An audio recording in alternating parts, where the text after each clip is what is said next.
Gudi Padwa special मलेदार shrikhand recipe share करत आहे। तुम्हाला जर रेसिपी आवडली तर व्हिडिओला लाईक आणि चॅनलला नक्की फॉलो करा। श्रीखंड बनवण्यासाठी मी घरीच दही लावलेलं होतं। आता हे छान मलेदार दही तयार झालेलं आहे।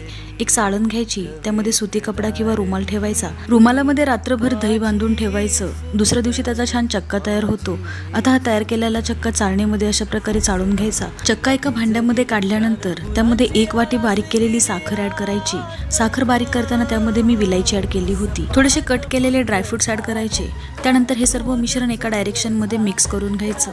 मिश्रण चांगलं मिक्स करून झाल्यानंतर साखर वितळल्यानंतर मलेदार श्रीखंड तयार आहे। आता हे तयार केलेलं श्रीखंड सेट होण्यासाठी फ्रीज मध्ये ठेवायचं। तयार केलेलं श्रीखंड एका प्लास्टिकच्या डब्यामध्ये काढायचं। त्याला झाकण ठेवून ते 1 तासासाठी मी फ्रीज मध्ये सेट होण्यासाठी ठेवलेलं आहे। फ्रीज मध्ये श्रीखंड सेट होईपर्यंत पुऱ्या करून घ्यायच्या। फुललेल्या गरमागरम पुऱ्यांसोबत मलेदार श्रीखंड सर्व करून घेऊया।